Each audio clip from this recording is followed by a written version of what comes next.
Welcome to a new edition of the Neon Jazz interview series with jazz composer, arranger, and conductor David Berger. This prolific jazz ambassador is recognized internationally as a leading authority on the music of Duke Ellington and the swing era. Along with being an author, he's involved with dance companies, TV, film, commercials, and so much more. He was the conductor and arranger for the Jazz at the Lincoln Center Orchestra from its inception in 1988 through 1994, and he's transcribed more than 750 full scores of classic recordings, including more than 500 works by Duke Ellington and Billy Strayhorn. He's a deeply cool, truthful, and compassionate person, so get to know him and dig this interview, my friends. So, David, thank you for taking a few minutes to talk to me on jazz. I appreciate it. Happy to do it. Right on. So let me dive right in here and ask you about projects that might be going on and anything recently that you've been a part of, just to kind of get a handle on what's going on with you lately. Taking up a lot of my time these days is I write a blog once or twice a week, and also I've been writing books on jazz. The blog is kind of about the intersection of art and life. It deals a lot with jazz, but also other aspects. The books I have, one book is Creative Jazz Composing and Arranging, and it's actually the first volume is out, and the second volume, which deals with writing for singers, it's written, but it's not out yet. And then I have a book for high school jazz band directors that came out recently, and I have a book of my blogs. I put together 45 of my blogs. They're short essays, and I put them in a book. I've got a couple hundred more that ultimately will come out. And I'm working on a book on Sibelius. Yeah, so I've got all those going on, and then I still have a big band. We actually got 21 votes in the talent, emerging talent. I've been doing this 50 years, and we're still emerging. That's amazing. Yeah. We haven't been playing all that much like we used to. We used to do about 60 jobs a year or more, but now we do maybe one every month or so, and sometimes a little more, sometimes a little less. We've got a couple of nights at Dizzy's coming up in New York at the end of November, where we're going to be doing a program of the music of Stan Getz, Jerry Mulligan, Al Cohn, and Zoot Sims. And I've arranged a lot of their small group records that I grew up loving for our big band, and we have a guest soloist, Harry Allen, on tenor saxophone. So we've been rehearsing those. I wrote all those, and now I got one more to write. And we've been rehearsing those. What else? I do clinics with high school and college jazz bands, and also some guest conducting with professional bands, like some in Europe and some around the United States. Well, I continue to compose and arrange new pieces, some just for my band and some for other people, singers. I write for singers. I have a few students that study with me either privately at home or via Skype. So I'm pretty busy. Yeah, without a doubt. Let me ask you about the beginnings of your life. Where were you born and raised? New York City. Okay. I was born a few blocks from where I live right now. Let's see. We moved out to Long Island when I was little, and about 30 miles from here. And but my family, the rest of my family lived in Manhattan. So, and my father worked in Manhattan, so I spent a lot of time in the city. I was very fortunate. I was able to go to see Broadway shows, and when I got a little older, to go to jazz clubs. I was very fortunate in the 60s to be able to see a lot of the great jazz performers that my heroes, and then by the late 60s and early 70s, I started working with all of them. So very, very fortunate there.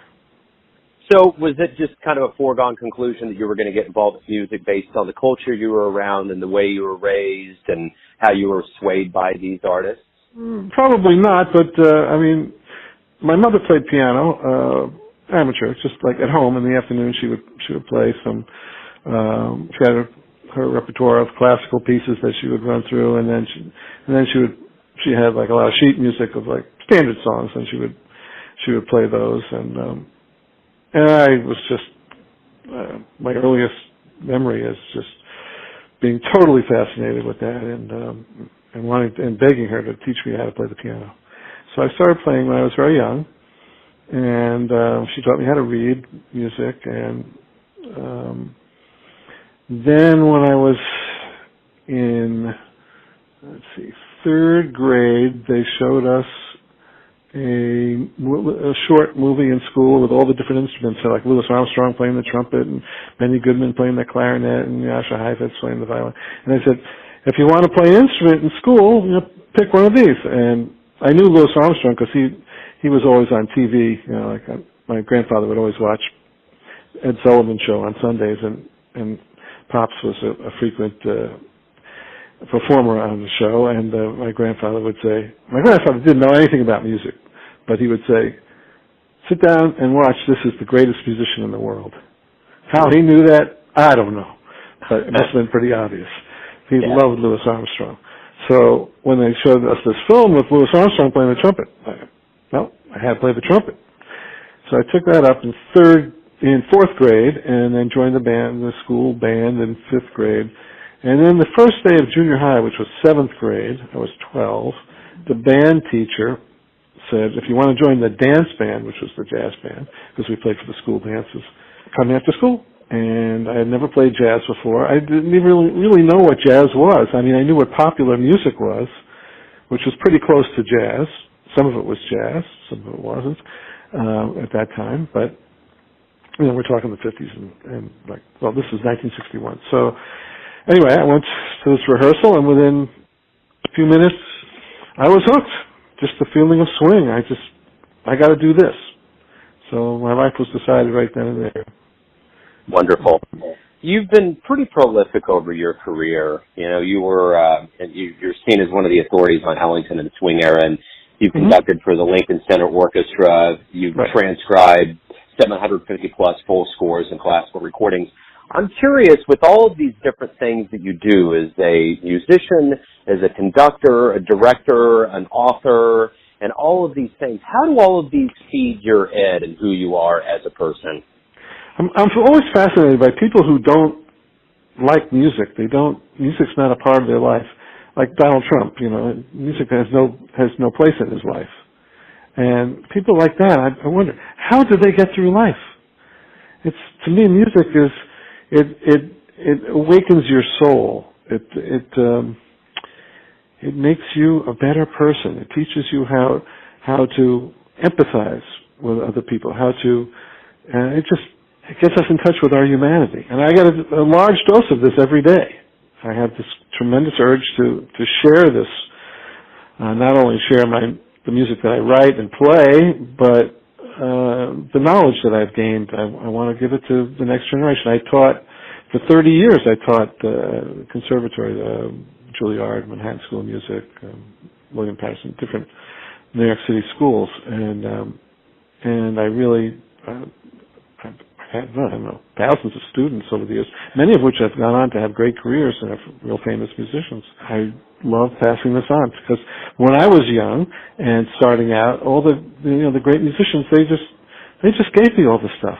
They were so generous in welcoming me into the fraternity and sharing all this knowledge with me, and I treasure that, and I want to give back all that I've learned. My question to you is this also. Growing up in New York City, being around it, you're kind of in a unique position. There's a lot of people that migrate to New York City, but you've been there. You've been on the pulse. Yeah. How healthy is jazz? Is jazz a very healthy organism still in 2018? No. The soil that jazz grew out of, it's either depleted or it's non-existent. When I was coming up, you could go to any local, there were local bars all over the country where there would be a trio or a quartet playing standard tunes and guys improvising and playing jazz. And the audience would be school teachers, plumbers, housewives, all kinds of people, and they all knew the songs. Okay, I'll tell this story. I always tell this story. When I was about 7 years old, I was sick one day, and I was home from school, and in the afternoon there was a quiz show. And on this quiz show, they would play 3 notes of a song, and then the contestant would have to guess what song it was. So they would go, ba-da-da, and my mother would go, Stardust.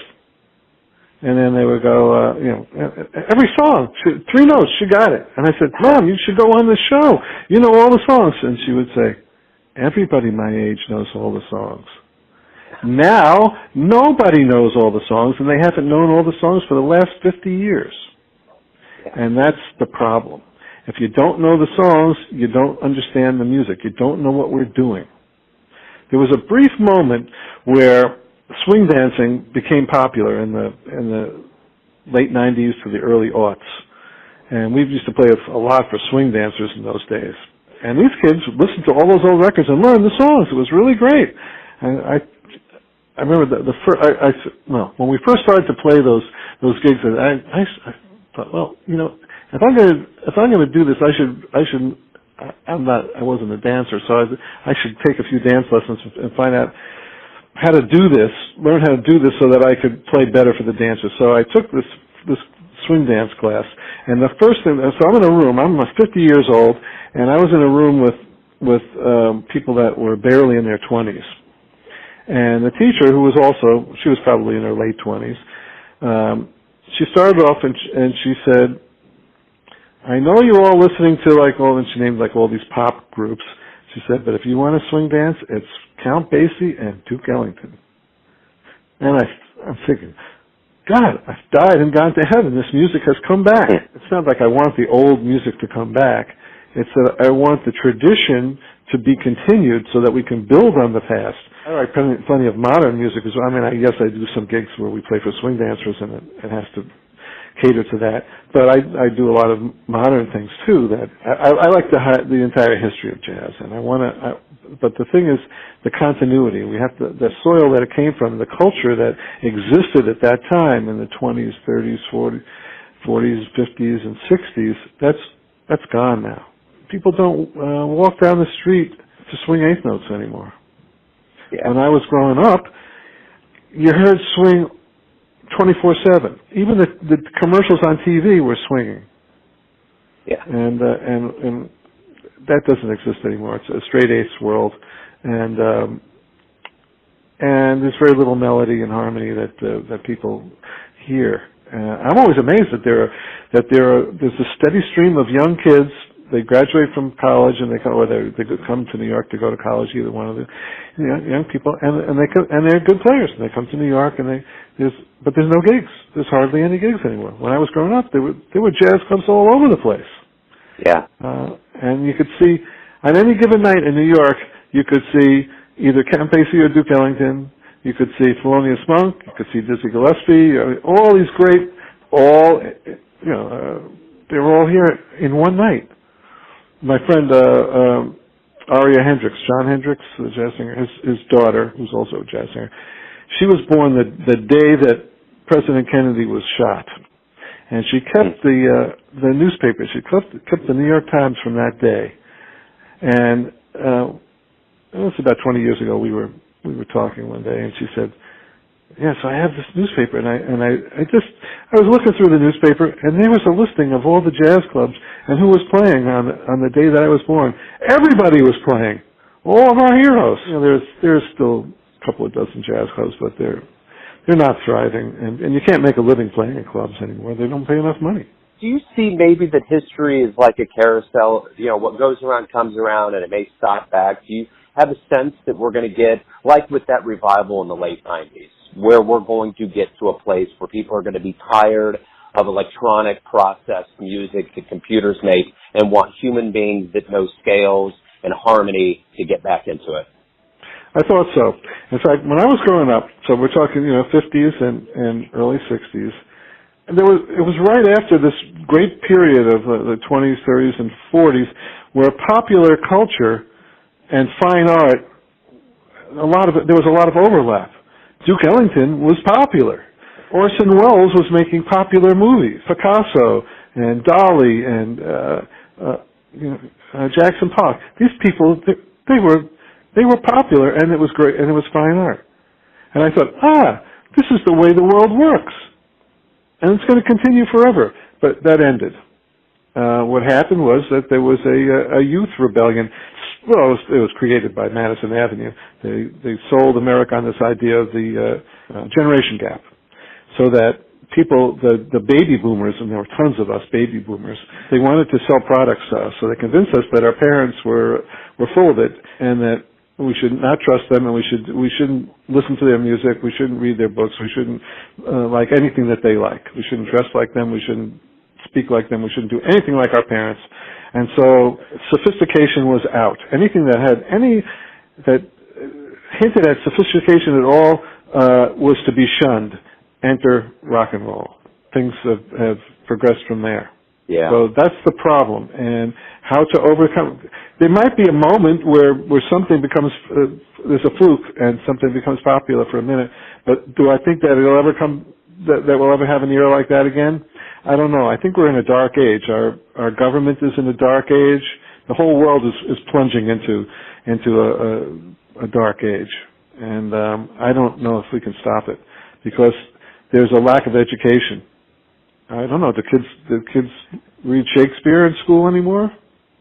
You know, my generation was the first one to not learn Latin and Greek. Now I don't know if kids even learn English. Yeah. I don't know what they're learning. I mean, I've got two granddaughters that are 12, and they're really brilliant kids, and they read all kinds of stuff. And I wonder, they're coming to New York to visit me, and I'm going to take them to Shakespeare in the Park, and I'm going to take them to see Carousel and My Fair Lady, and well, they hear my music because I send them my CDs, and they go, "Oh, Grandpa's music," you know. But yeah.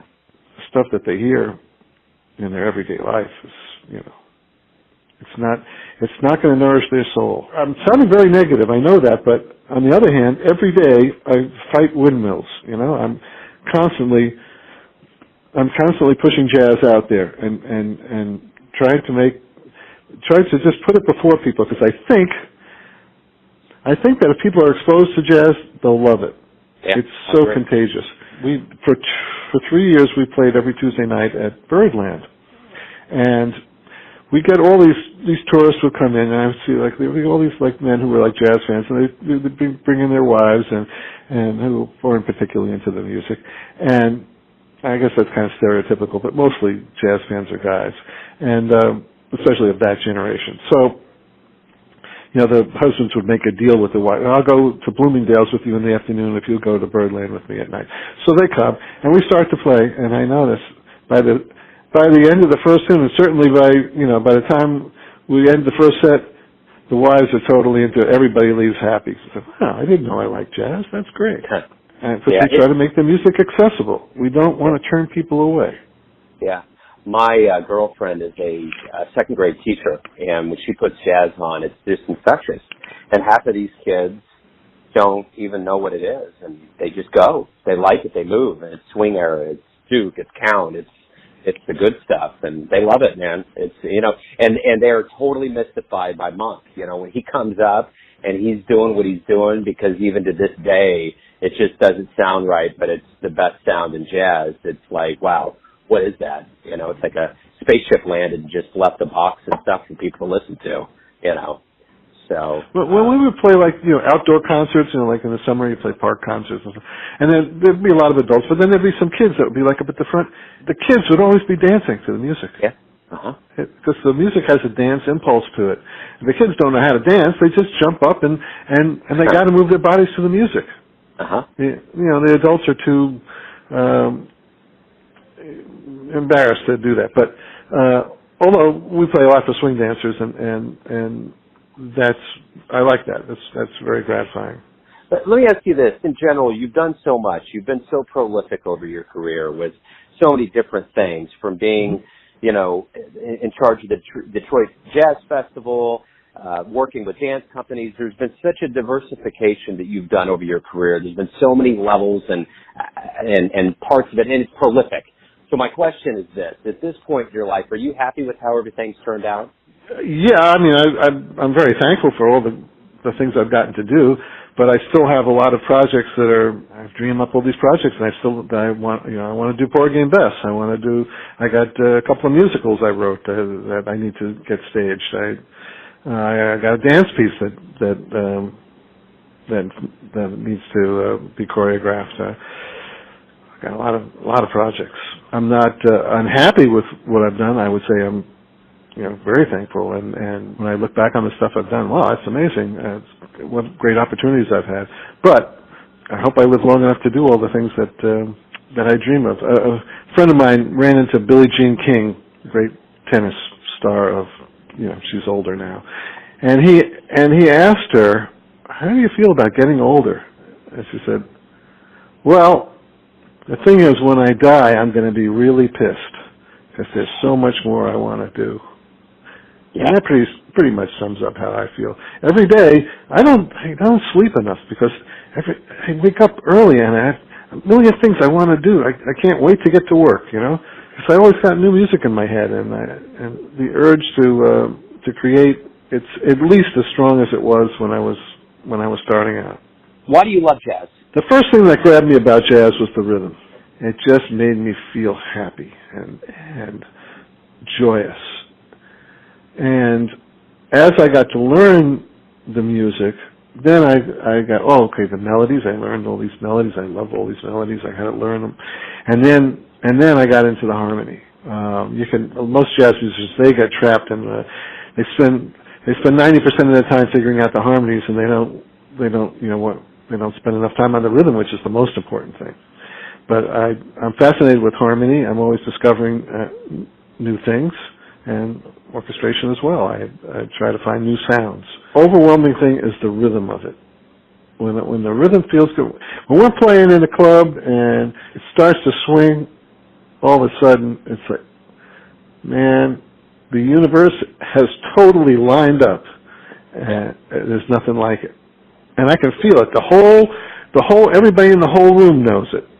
It's really the power of jazz. It's amazing.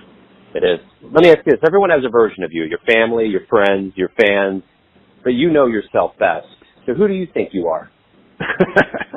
Yeah, well, there's parts of me that very few people know. I don't know how people see me. I mean, my students, they would say, well, he's pretty strict, but I'm really glad that, they all, a lot of the ones that I see, after I run into like in airports or on gigs, and they thank me for teaching them how to listen to music, basically, how to hear music. I see myself as a teacher and as a father and a grandparent. I think that's a large part of my life. I like to give. I just wrote a blog actually a couple of days ago. It's the latest blog that's on my. If you go to www.suchsweetthundermusic.com and then you click on blog, there's a free blog that you can sign up for. And if you like jazz, you probably will be interested in a lot of things I talk about. Well, in this particular blog, I talked about my aunt, she took me to jazz clubs. She took me to see Count Basie, the first band I ever saw. She bought me all kinds of jazz records, and anyway, she just loved to give, and I thought she was crazy. I said, nobody gives you anything, and you give to everybody. And she says, I get more pleasure out of giving than receiving. And I thought she was nuts when I was young. But now that I'm older, and especially since I became a parent, I totally understand that. Yeah, I like to give, and I just like to surround myself with good music.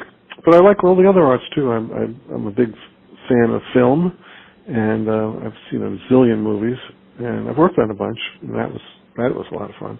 Dance, I've worked a lot with dance companies. I like that, and I read a lot. And baseball. I'm a huge baseball fan. David, thank you for your time. Keep up the fabulous work, man. Oh, well, thanks for having me. Thanks for listening and tuning in to yet another Neon Jazz interview, where we give you a bit of insight into the finest players in New York, Kansas City, and spots all over the world, giving fans all that jazz. And thanks to David for his cool, his music, and his time.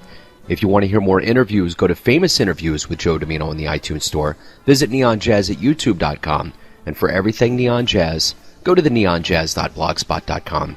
Until next time, enjoy the jazz, my friends.